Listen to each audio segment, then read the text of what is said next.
자, 때는 흥선대원군 집권기.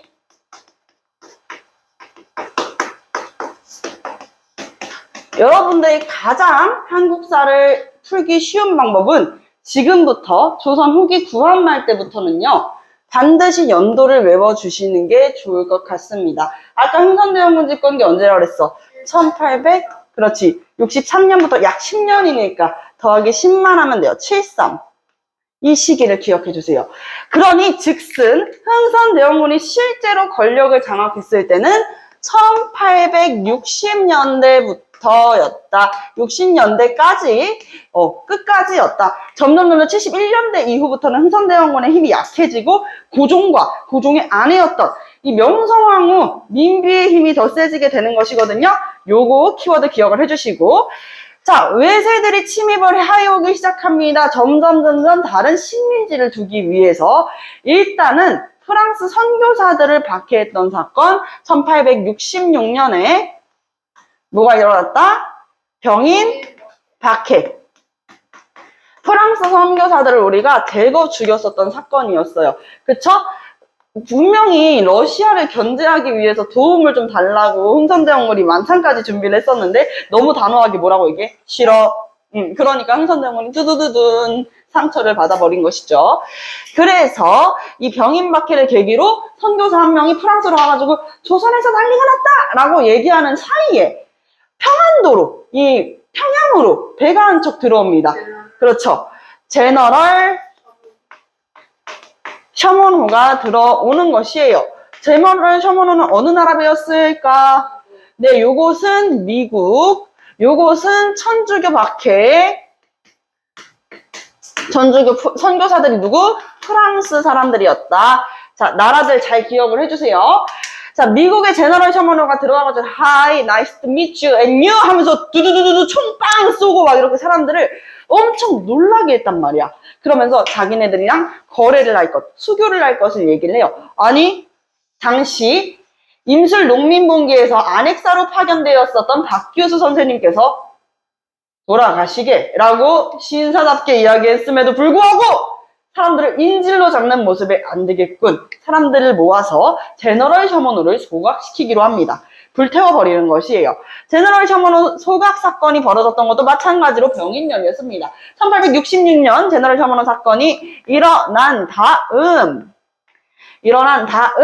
이때 병인박해로 인해서 탄압받았었던 프랑스 사람들, 프랑스 선교사를 비롯한 이 프랑스 군대가 들어오기 시작하는 것. 여기는 어디로 들어왔어요? 강화도로 들어왔어요. 그 키워드 기억을 해주시면 되겠습니다. 강화도로 들어왔다. 강화도로 들어왔다. 자, 병인 양요입니다.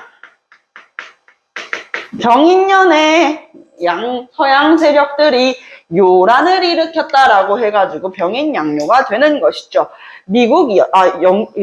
프랑스였다. 프랑스. 자, 그리고 이 병인 양요 당시에 열심히 싸웠었던 두 장군님들 꼭 기억을 해달라고 얘기를 했어요. 자, 한성근은 어디에서? 문수산성에서 한성근 장군 문수산성. 그래서 우리가 한문으로 이렇게 외운다라고 이야기를 했었죠. 양원수 장군께서는 정족산성만 씁니다. 이렇게 전투를 하게 되는 것이죠. 이렇게 프랑스 군대는 이때 당시에 오케이 이 정도 싸웠으면 됐어 하고 후퇴를 하려고 그러는데 외교장각에 있었던 외교장각이 뭐예요? 외교장각. 원래 규장각은 얘들아 강화도에 있는 게 아니잖아. 하지만 정조 때 외교장각이라고 해가지고 이 바깥에 있는 우리 땅 바깥에 있는 규장각을 하나 더 세웠다고 그랬죠? 외교장각에 부과된 우리나라의 의궤를 가지고 약탈해가지고 사라져버립니다. 네, 프랑스가요. 여기까지. 그리고 나서 오페르트 도굴미수 사건. 자, 오페르트는 누구예요? 독일의 상인이었어요. 기억나시죠? 동일의 상인 출신이었었던 오페르트가 이하응, 한마디로 흥선대원군한테 똑똑똑 이렇게 두드리면서 우리랑 교류하자, 수교하자, 친하게 지내자를 몇 번이고 얘기를 했는데 흥선대원군은 그 얘기를 들어주질 않습니다. 이에 화가 났던 오페르트, 독일 상인 오페르트는 뭐 하는 거야? 나랑 친하게 지내자고, 잘 지내자고, 수교하자고 라고 하면서 그러면은 꼭 할 수밖에 없게 만들어 주지 스님. 자, 주지 이렇게 얘기하면서 이 남연군 묘를 도굴하게 되는 것입니다. 그래서 오페르트 도굴 미수 사건은 다른 이름으로 남연군 묘 도굴 미수 사건이라고도 부릅니다. 남연군은 흥선대원군의 아버지셨습니다. 네, 이구, 네, 맞습니다. 이구. 자, 그리고 이 당시에 이 독일 상인의 오페르트 도굴 미수 사건에서 너무나도 크게 충격을 받았었던 흥선대원군. 야, 서양 애들은 진짜 부모님도 없나? 예의라는 게 없나? 유교정신이라는 걸 모르나? 충격에 빠졌었죠. 그때 이제 남북전쟁 끝내고 나서 미국이 제너럴 혁명 없어졌네? 뭐라고? 조선이 태웠다고? 들어가자 조선 해가지고 5년 뒤 1871년 한마디로 신미년에 들어오게 됩니다. 신미양요는요. 네, 신미양요는 또 마찬가지로 강화도로 들어와요. 그래서 강화도 요것은 미국이었다. 네, 미국이었다. 이쪽으로 찍어야겠네요. 계속 왔다 갔다를 하네. 자, 신미양요 미국이 강화도에서 들어왔고요. 이 당시에 정말 엄청나게 많은 사람들이 강화도에 살고 있는 강화도 주민들이 진짜 돌팔매질을 하면서까지 끝까지 저항을 했었습니다. 미국이 당황해가지고 야, 이거 더 많은 사람들이 죽을 것 같다. 우리나라의 부상자나 사상자는 계속 발생을 하는데 미국은 고작 3명이었어요. 그것도 7족사. 이게 뭐야, 그치? 미국이 그래서 결국엔 후퇴를 해요. 어제연 장군의 수자기를 전리품 삼아서 가져가게 되는 것이죠. 자, 어제연 장군이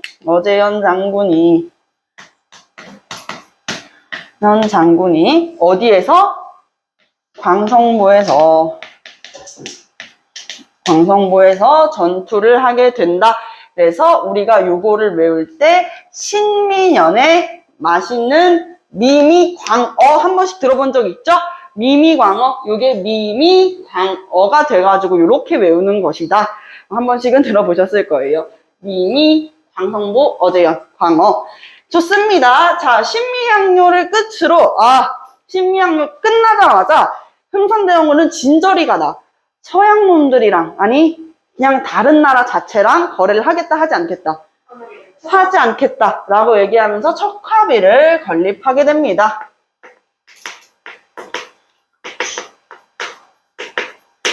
자, 그래서 요것은 시험 문제 1타. 뭘로 나와요?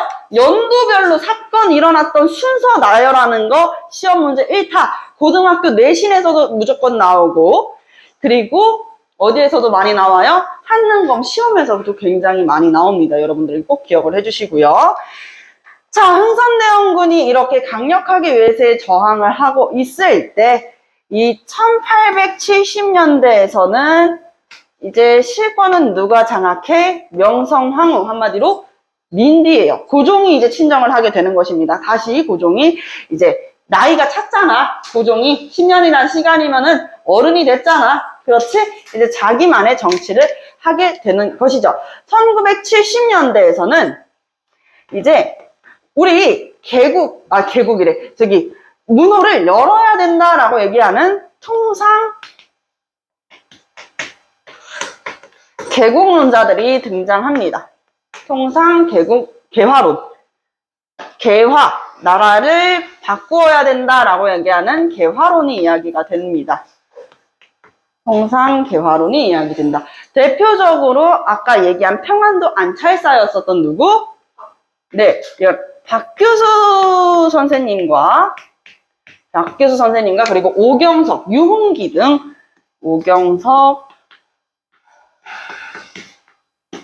유홍기 이 세 분이 우리나라도 개화를 해야 된다라고 주장을 했었던 사람들이에요. 꼭 기재를 해주시고요. 특히나 박 교수랑 오경석 선생님은 같이 이제 다니면서 야, 우리나라도 저렇게 다른 나라들처럼 청나라처럼 다른 나라들처럼 빨리 개화를 해야 될 텐데를 이야기하셨던 분이시기도 합니다. 자, 양반 관료 출신이었던 박 교수 선생님, 박지원의 연암 박지원의 손자라고 이야기를 했었죠. 청나라에 건너가가지고 청나라도 아까 얘기했다시피 아편전쟁에서 졌다 그랬잖아. 얘네들도 아편전쟁에서 지고 나서 띠용 너무 충격에 빠진 거야. 애시당초 얘들아, 이 지구상에 자기네들이 최고인 줄 알았대. 중국이. 모든 지구는 중국을 중심으로 돌아가는 줄 알았대. 근데 그게 아니라는 걸 깨달았어. 뭘 통해 가지고? 물론 마테오 리치의 공유와 만능국 지도에서도 그렇게 보고 야, 이게 이렇게 넓다고는 했지만 실제로 더 강력한 나라였던 영국이랑 맞부딪히니까 야, 이거 뭐야, 얘네 진짜 너무 세다를 느끼게 됐잖아. 그치? 그러면서 우리도 서구 열강대처럼 개화를 해야 된다. 서양의 문물은 받아들이고 청나라의 제도는 그대로 유지를 하자라고 얘기를 하는 양모운동이 일어나게 됩니다. 우리가 이거를 중체서용이라고 얘기해요. 중국의 체제는 그대로 두고 서양의 문물은 수용한다 라고 해서 중체서용 양모운동을 보고, 양모운동, 중국에서 일어났었다. 청나라에서. 중체서용이 뭐라고요? 중국의 체제는 그대로 두고 서양의 문물은 수용한다 그래가지고 중체서용이라고요. 이 양모운동을 보고 문호 개방의 필요성을 강조하게 되는 분입니다. 우와, 야, 이거 봐라, 이렇게 해야지 라고 하면서 문호 개방을 주장했다. 그래서 박 교수 선생님께서는 강화도 조약을 되게 많이 지지를 했었어요. 이렇게 얘기하면 애들이 되게 놀래.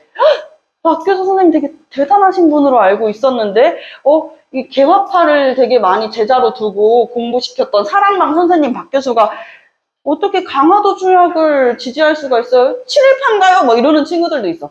아니야, 얘들아. 박 교수 선생님께서는 문호를 개방해야 된다는 것을 주장하고 강화도 조약을 맺어서 우리나라도 개화해야 된다라고 주장을 하셨는데 강화도 조약이 너무나도 우리나라한테 불리했던 거야. 그래서 이 조약을 맺고 나서 시름시름 앓다가 돌아가세요. 내가 어릴 때 이게 아니었는데. 시름시름 앓다가 돌아가시는 박 교수 선생님. 자, 오경성은 이제 중인 출신이었는데요. 이 사람도 마찬가지로 청나라에 같이 가요. 청나라에 가가지고 해국 도지, 그리고 영환지략 책을 가지고 오게 되는 것이죠. 이 책을 가지고 왔다, 수입해 왔다. 개화사상에 영향을 주었던 인물입니다. 자, 유홍기는 이제 백의 정승이라고 불리기도 했었습니다. 유대치 유홍기께서는 서양과의 이 서적을 보고 점점 우리나라에 개화사상이 필요하다. 개화사상 강조. 이렇게 정도 알아두시면 되겠습니다. 자, 1870년대 이 전개가 쭉 이어져 오다가 이제 우리가 맺게 되는 거 조일, 수호, 조규가 되는 것이다. 여기까지. 카메라를 이쪽으로 조금만 더 당길게요. 네, 조일, 수호, 조규입니다. 자, 강화도에서 맺었었죠. 강화도 연무당에서 체결했던 조선과 일본 간의 수호 조약, 우리가 이것을 강화도 조약이라고 부른다. 강화도 조약이라고 부른다. 이 강화도 조약은 근대적 조약이자 최초의 근대적 조약이자 불평등 조약이었다. 어떤 면에서 불평등 조약이었나요? 꼭 알아두셔야 되는 부분들 빨간색으로 같이 한번 가보도록 하겠습니다. 첫 번째는 우리 조선에 대한 청나라의 종주권을 부정하기 위해서 조선은 자주국이다라고 하는 조약을 넣었었어요. 조선은 자주국이다. 왜냐하면 청나라에 대한 청나라가 조선에 대한 영향을 어떻게 하기 위해서야? 부정하기 위해서였어요. 그러니까 조선을 침략하기 위해서였다라고 보면 될 것 같아요. 조선 침략을 목적으로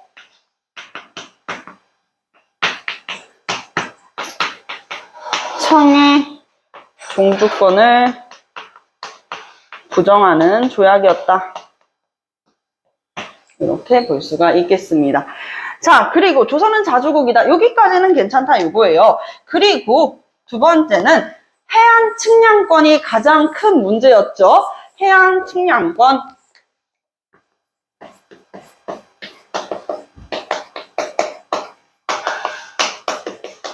그리고 또한 항구 개방도 있습니다. 항구, 5개의 항구를 더 개항하라. 개방도 있었었고, 그리고 무관세 조약.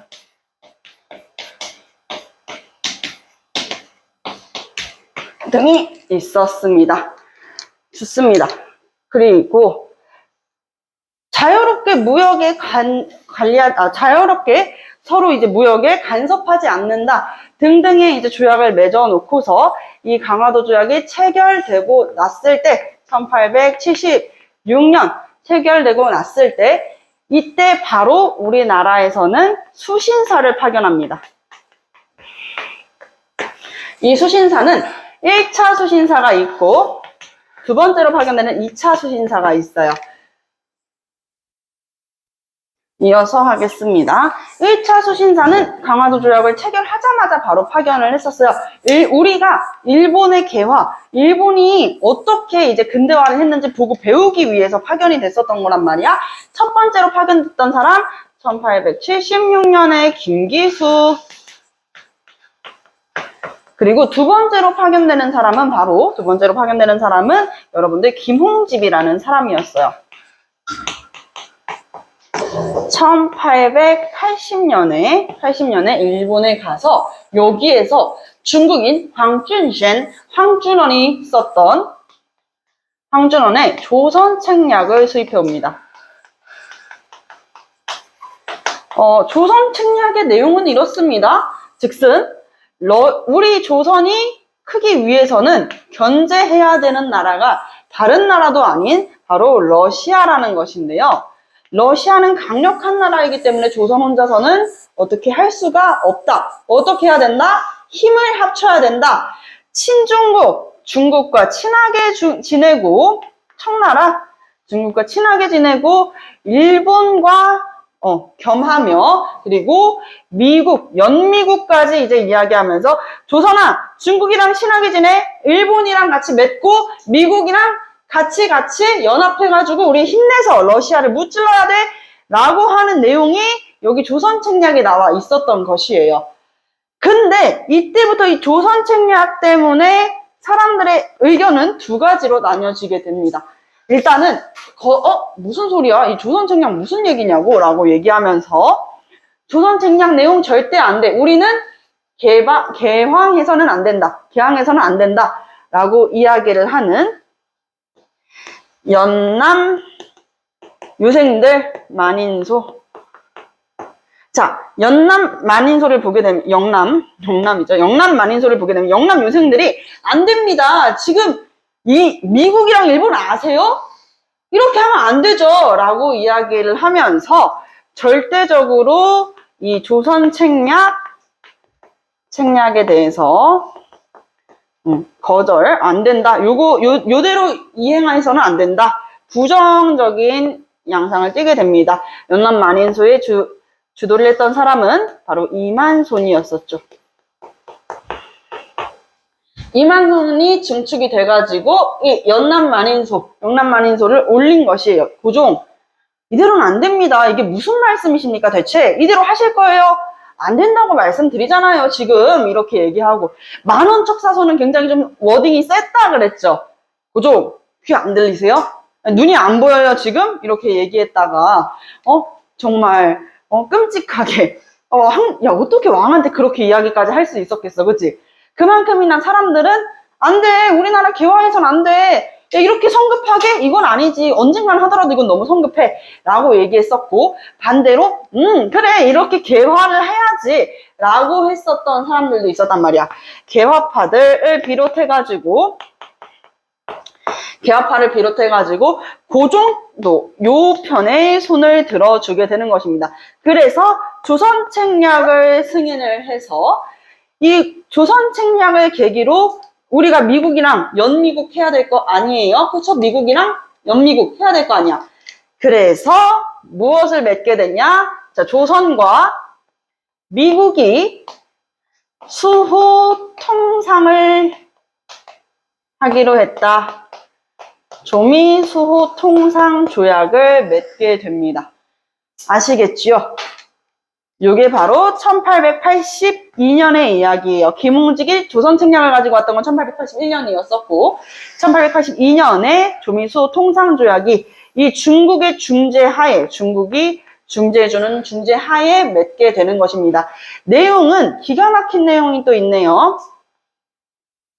이 조미수 통상조약 같은 경우 근대적 조약이자 최초는 여기 아니에요. 여기는 최초의 근대적 조약이자 불평등 조약이었잖아. 여기는 최초의 서양과의 근대적 조약이었다. 근대적 조약이었다. 내용은 이런 내용이 있습니다. 바로 최혜국 대우예요.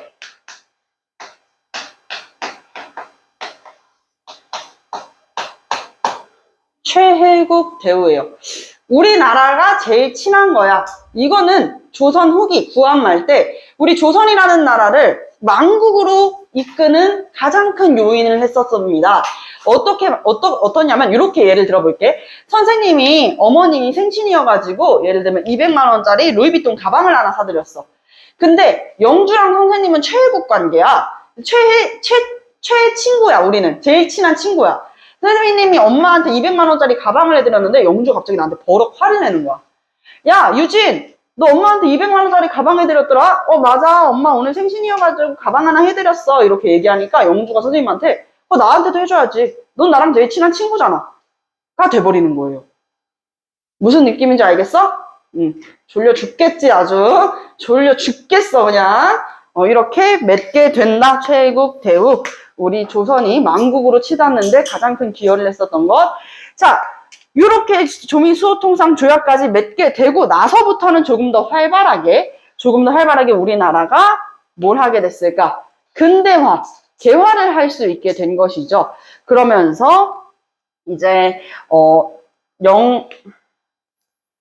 영선사라 그래서 영선사는 중국에 보낸 거야. 중국에다가 이제 사절단을 파견해요. 배우고 와야지 해가지고 수공업자들이랑 이 사람들을 신하들 보내가지고 이 중국 좀 배워와 라고 하게 되거든. 영선사를 갔다 와서 우리나라에 세우는 게 바로 기기창이라고 최초의 근대적 무기 공장이었습니다. 딱 이름부터가 무기 창고, 무기 공장 같은 이름이지. 최초의 근대적 무기 공장이었었다. 이런 것들을 세우면서 우리가 근대화를 했잖아, 얘들아. 지금 새로운 문물들을 계속 받아들이고 있는 양상을 띠고 있는 것이야. 알겠지? 우리가 1880년대에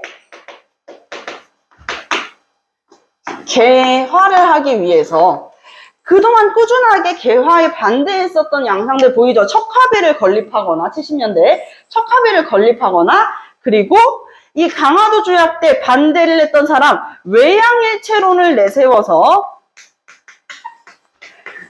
외양일체론이 뭐라 그랬어? 일본과 서양은 똑같다라고 얘기하는 외양일체론 이항로의 제자였었던 면함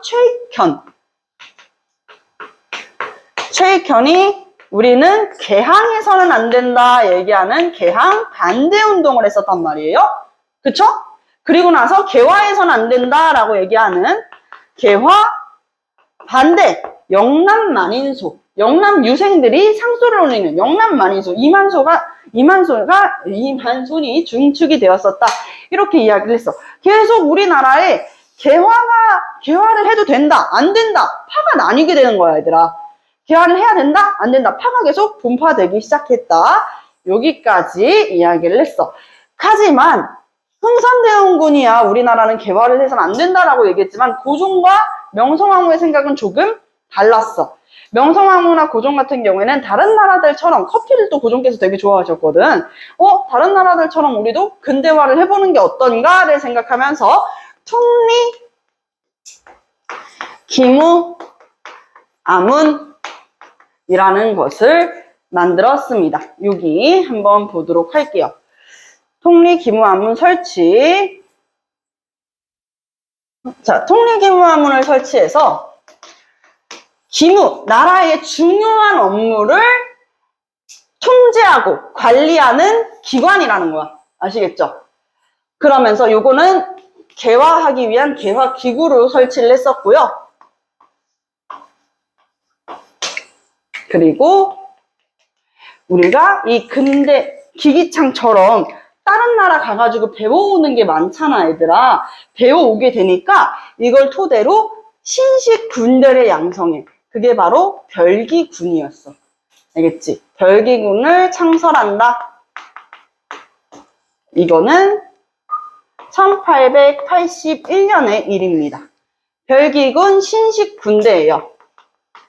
우리 임진왜란 이후에 조선의 중앙군 체제는 어떻게 이루어졌었죠? 뭐였지? 원래 우리 조선의 군대는 5군영이었잖아. 임진왜란 이후 얘기하는 거예요. 그 전에 조선 전기에는 뭐였어? 5위였죠. 그치? 5군영이라고 해가지고 훈련도감, 어영청, 총영청, 수어청, 금위원까지 이 5개의 직업 군인들이 있었잖아. 이게 축소가 돼요. 이 위라고 해서 장어영과 무의영으로 축소가 됐습니다. 장어영과 무의영으로 축소가 됐었어. 군대가 더 줄어들고 신식군대는 만들어지고 이 구식군대들에 대한 차별은 심화가 되면서 일어났던 사건 1882년에 이모군란입니다. 네, 여기까지. 자, 이모군란부터 다시 한번 앞으로 가가지고 찍어보도록 할게요.